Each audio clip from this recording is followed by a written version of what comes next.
Coming up next, more detractor content and after that Dragon Ball Z, only on Toonami. Hello, Atomic Toy Robot here, and it's been a little bit since I made a video. I've been a little busy with work and some freelance work that I picked up that I've been working on as well when I'm not working. So I apologize for those that have been subscribing recently. Thank you so much for subscribing to the channel. That there's been no content coming from me since you subscribed. But all this work that I've been doing is actually a great way to transition to DSP's new video that I wanted to talk about, where he talks about his wonderful work ethic that he supposedly have. As always, thank you to Duty for the clips, and let's get into it. How do I have such a good work ethic? Well, probably because before I became a YouTuber, I held many jobs, most of which had really long hours. Like, first of all, I've had a job since I was 16. Actually, no, I take that back. I had a job since I was 15. I actually worked at a job for a year before I should have even been able to work there. I worked there under the table, right? I literally have been constantly employed since I was 15. So, I mean, dude, how many years, right? I worked fast food. I worked, sales like Circuit City Electronics. I worked at I don't even know what to call it. It wasn't a bank. It was a lender, but it wasn't a bank. It was Wells Fargo Financial. I worked for them for a year. Then I worked for Best Buy for a year on their business team. Then I worked for nearly 5 years at a desk job, a desk job at a helicopter company. And I did a million different things there. And then I became a YouTuber. So I already came into YouTube at an age of, in my late 20s? But I already had a work ethic established that I've been working my butt off to do things. You know what I'm saying? For example, Street Fighter. The only reason I ever was able to travel and play Street Fighter is because I worked enough to finance those trips myself. There were no sponsors. There were no partnerships. My parents didn't pay my way for me to fly around the globe like a lot of people. I hate to say it. There were some people who had the silver spoon in their mouth. You'd see them at every tournament. You'd be like, how the hell did you get here? You don't have a job, do you? Your parents paid for everything, huh? That's interesting. Rich kids. So, for me, it was busting my ass and earning rewards by busting my ass. So I always had the bust your ass work ethic. And I always did. I always worked way more, at that office job. I put in the 40 hours a week at the office, and then I had a laptop where I was working from home. I probably worked around 60 to 70 hours a week, and I never got paid $1 of overtime when I worked there. So that's just how it was. But yeah, so going into YouTube, right? At first I did it as a hobby for 2.5 years, and I juggled it along with that office job. Then when I lost the office job, I was like, well, if I even have a chance to make this work, I've got to bust my ass.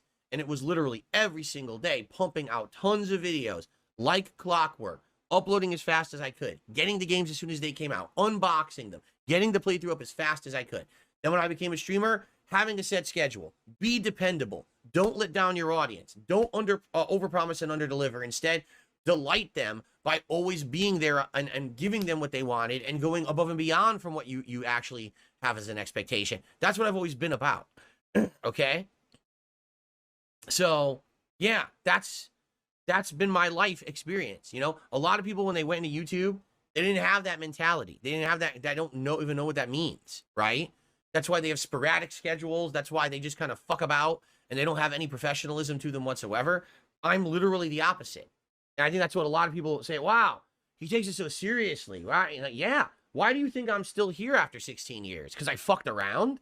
No, I'm here after 16 years because I did take it seriously, and people respect that and like that. And a lot of my longtime viewers expect that from me now, right? So he talks about how he worked under the table at the age of 15 before he was legally allowed to work. And I quickly looked up the age that minors are allowed to work in Connecticut. And I believe it says that any mercantile establishment, a certification showing that such minor is 15 years of age and older. So I believe, if I'm reading this correctly, the certification of age forms from the Connecticut State Department of Education, you're allowed to start working at 15. as long as you get working papers. I think I started working at 15 as far as like working papers go, but I was working under the table, like actually under the table at family restaurants since I was like 12. So I don't think DSP, is using the term correctly, which is on brand. So, all right, started working at 15, which is, normal for most people, I would say. I think that's across the whole US, is most people start working at 15. And, of course, he, like, rattles off the different jobs that he has. I think he skipped a few. He worked at, like, a yogurt and salad place that he didn't mention. And probably, I think he said he worked in sales or, like, a call center at one point, and he didn't like the job, so he left that job. The thing is, like, what DSP will fail to mention is that he was terminated from most of these jobs. I mean, and last I checked, generally employees that are hard workers, that have good work ethic, will be valued generally by the management and, the higher ups, and will have they'll try to keep those employees around for the most part because they are working at a higher rate than most other employees. If you have good work ethic, that's just how that goes, at least from what I've seen. And so when he touches on Street Fighter, it's funny how he retcons that, where he was taking out cash advances on credit cards. He was putting himself into debt to travel. If you watch anything from ALT and he does the deep dives, like DSP was on the SRK forums talking about how he was renting expensive hotel rooms to try to impress the other people in the fighting game community to hang out with him. And he was putting that all on credit. So him saying he financed, quote unquote, that lifestyle is not true to the way that he's describing it, saying that he worked hard and paid it all, out of pocket, because he wants to take a shot at modern FGC players that are making a career out of this, that do have sponsors, that do make a living, where he put himself into tremendous debt. He's jealous of the individuals that actually are able to, own a home and live off of, their actual gameplay. I mean, and I always find it funny how he hates rich people, but like everything that we've heard about him and the lifestyle that he grew up in, he was maybe not rich, but he was definitely like upper middle class. He didn't have any responsibility put on him from his parents. He went to a private school. Nothing about his upbringing I would consider lower class or lower middle class, but yet he has this disdain for wealthy people. I think it's because he knows he's not quite there. So to touch on like when he starts talking about how he transitioned over to YouTube and he says like how he was busting his ass, doing all this work, DSP has said on a number of occasions that he used to get drunk and do these playthroughs. I don't think I've met a person in any job that was a hard worker and would get drunk doing, their job.